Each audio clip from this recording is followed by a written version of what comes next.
kita perhatikan bersama bagaimana kita melihat dari bawah ke atas, ya. Jadi perhatikan yang di bawah itu dari kelas atau film Coelenterata, dari kumpulan kelas Clerentina yang kita lihat itu yang branching koralnya yang abundan gitu ya, jadi dominan. Kemudian ke atas kita lihat ini justru moluska ya, film moluska yang di situ ada Belesipoda. Nah, kita bisa mengkelas bagaimana kemudian Belesipoda ini kita lihat bahwa kehidupan di habitatnya yang di laut itu sebagai bentonit, sehingga kita bisa melihat bahwa kedalaman dari lingkungan pengendapan dari Gamping ini adalah bahwa kita bisa menteras bahwa tidak lebih dari inner neritic ya, jadi laut selomarin bagian dalam ya. Nah, kemudian kita lihat bahwa ada bagian dari yang seperti kerikil ini yang agak besar. Nah, itu kemungkinan bahwa ini adalah bagian dari two of slope, dari yang tidak terlalu bukan di lower basialnya ya, tetapi di upper basialnya, sehingga kita bisa melihat ini ada tumpukan dari bagian yang tidak terlalu tidak terlalu tebal. Itu ada bagian dari jatuhan yang kemudian ada fragmen batuan yang mungkin di situ akan tertumpuk sebagai two of slope. Dan kita lihat bahwa cangkang atau Clerentina ini yang kemudian kita lihat bahwa bagian-bagiannya itu ada yang hampir tidak utuh, dan kita lihat yang bagian atasnya itu menjadi lebih besar begitu ya. Jadi kita bisa lihat yang bagian atas itu Clerentina tengahnya, Clerentinanya itu lebih besar, artinya bahwa habitat dari Coelenterata ini jauh lebih memungkinkan untuk mereka berkembang biak dengan baik. Semakin ke atas kita lihat itu semakin hancur dari branching koralnya dan semakin kecil. Apa yang kita bisa lihat ke atas itu adalah satu urutan yang kemungkinan adalah bahwa di situ apakah ini kemudian kita bisa melihat bahwa dia heron atau dia dari lingkungan yang akan membentuk Gamping yang di situ akan sangat didominasi oleh Coelenterata dan moluska ya. Nah, ini kita harus cari apakah yang Tridacna ini bisa menjadi indeks atau mungkin menjadi karakteristik dari satu lapisan yang meskipun ini bahwa kita tidak melihat lapisannya secara baik, tetapi bahwa ada urutan yang kita bisa lihat dari cangkang organisme ini yang akan kemudian menjadi karakteristik dari setiap pola dari pengendapannya ya. Nah, sampai ke atas kita bisa lihat itu justru di bagian atas ada sangat besar, artinya bahwa lingkungan itu akan menjadi lebih stabil. Dan bagaimana kemudian kita bisa melihat perbandingan dari setiap kelas dari organisme ini yang berubah secara gradasi ke atas begitu ya. Jadi inilah bagaimana kita menginterpretasi bagian-bagian dari urutan dan bawa ke atas dengan melihat karakteristik dari kumpulan organisme yang kemudian di situ akan menjadi ciri untuk kita gunakan menginterpretasi bagaimana kemudian apakah ini kemudian kita bisa lihat sebagai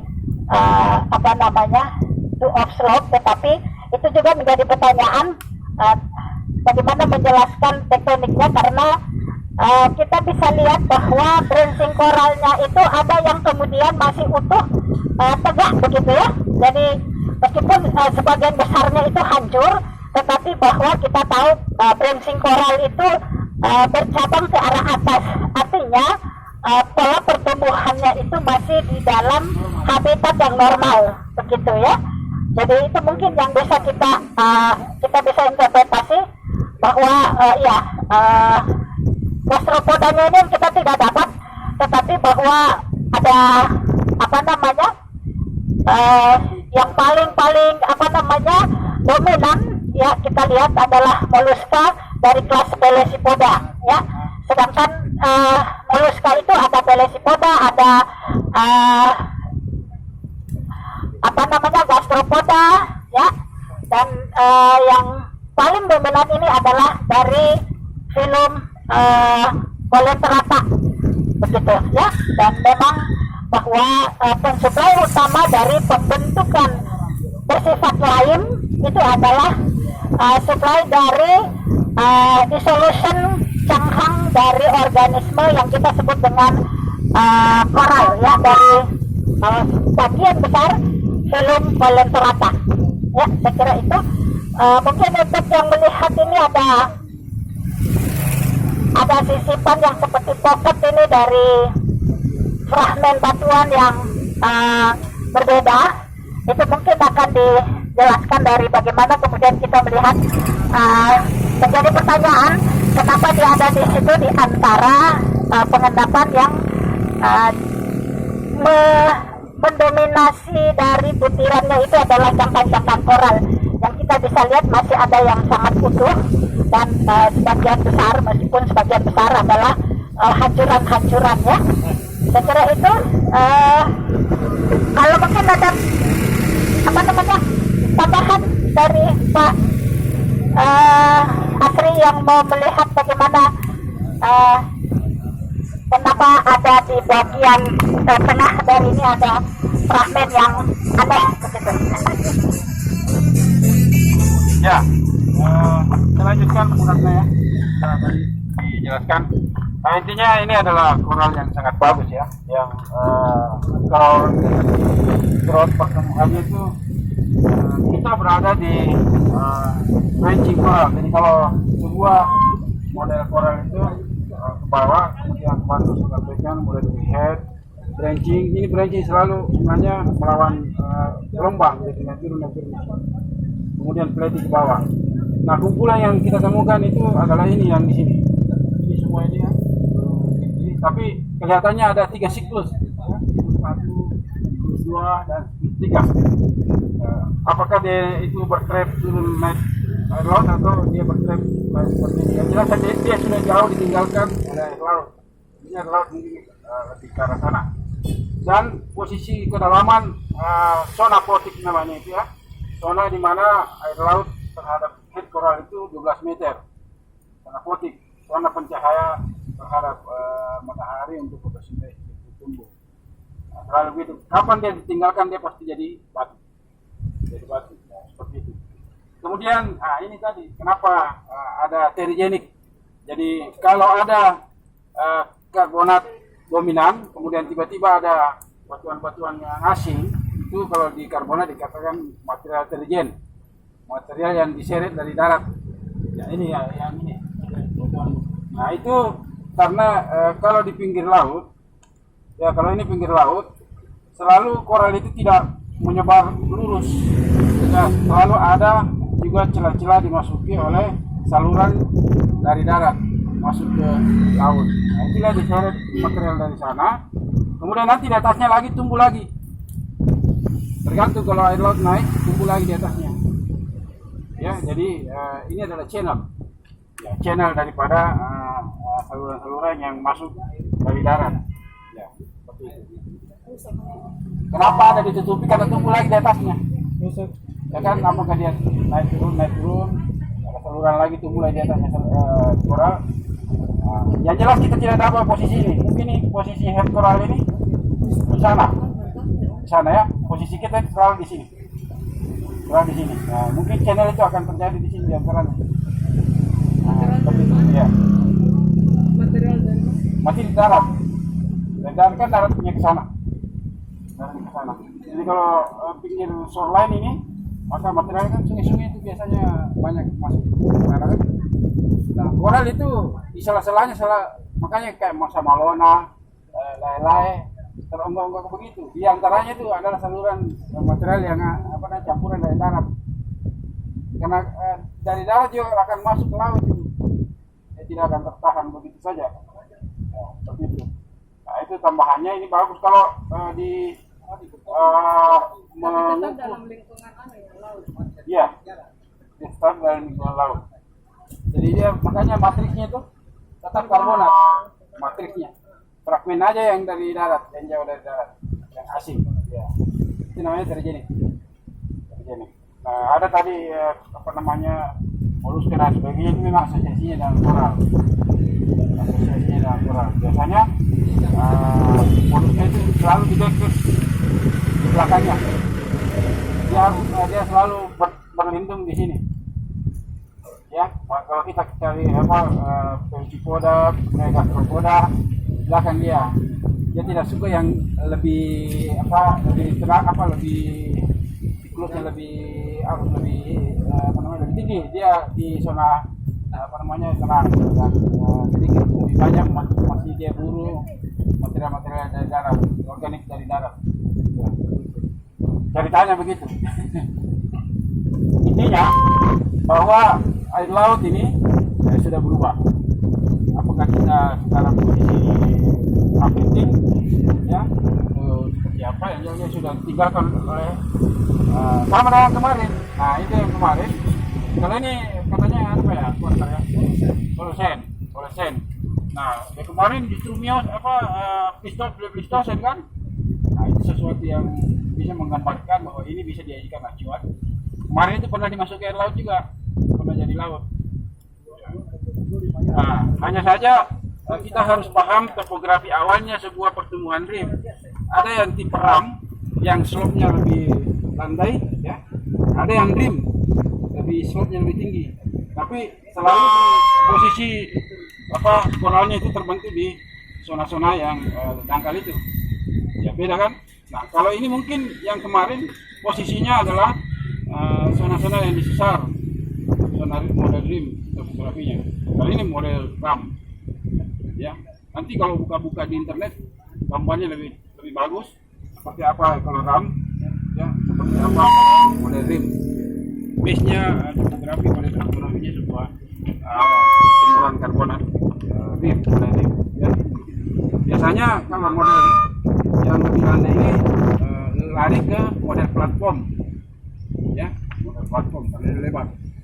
Setiap model tahun saya itu mulai dari baru sampai Jeneponto itu platform lebar. Kalau model yang deep layar dengan TCP, ya, yang gambaran kita di selatan. Nah, itu yang menarik kemarin kalau dua sisi daripada zona struktur atau zona kaldera itu adalah karbonat. Ya, saya curiga itu adalah bisa jadi adalah atol tua yang karena syarat sebuah atol topografinya di bawah adalah sebuah kaldera. Nah, dia melingkar di situ, kemudian terkena struktur. Makanya tidak full kiri kanan, tidak full timur barat. Yang full karbonatnya adalah selatan. Karena kota sesarnya dari tenggara utara. Ya, Moderato sekarang lagi sekarang tembus di situ. Ya, bisa jadi adalah progresif Loku Batang ke arah laut. Ya, karena Loku Batang itu adalah bentuk gunung api tua. Kuarter. Ya. Jadi kalau ke selatan ya, 29. ya, topografi yang membentuk sebuah atol itu adalah kaldera. Kemarin itu ada di utara dan selatan di Kota di timur dan barat karena tersayat dengan struktur. Mungkin awalnya seperti itu. Dan model-modelnya itu adalah rim, pasti karena dia punya topografi rim. Dia tidak model rim, dia tidak model ram awal seperti topografi awalnya. Ya, kalau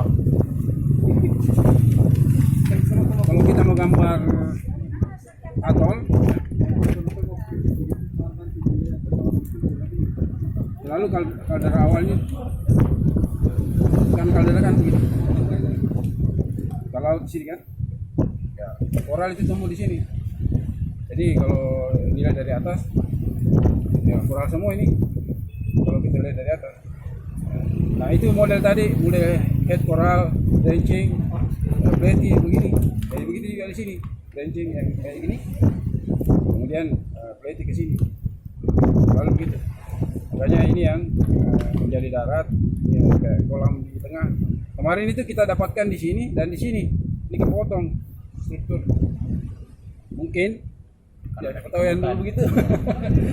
Karena ada zona vulkanik tuh. Ini vulkanik. Zona vulkanik ini ke bawah.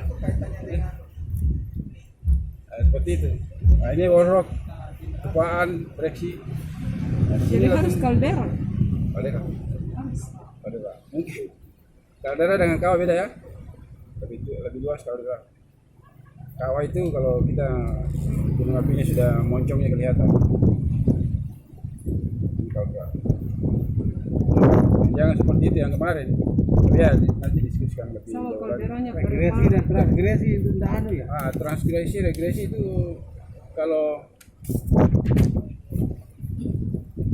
kalau stepnya Ya. dari di sini 1, kedua regresi. Ya. Kalau stepnya dari sini kedua transgresi, naik muka laut, ini turun muka laut, ya kan? Ya kan? Gitu. Ya kan? Sekarang ini kalau kondisi kita karena laut di sana, berarti dia regresi kan? Ditinggalkan. Inilah Bukan genang laut. Kalau genang laut ya tsunami. Nah, seperti itu yang istilah transgresi dan regresi. Ada lagi prograding, retrograding itu. Nah, itu ada lagi. Ada kaitannya dengan itu tadi transgresi. Oke. Dari makin banyak fakta yang mengenai apa teknologi yang begitu cepat. Ya.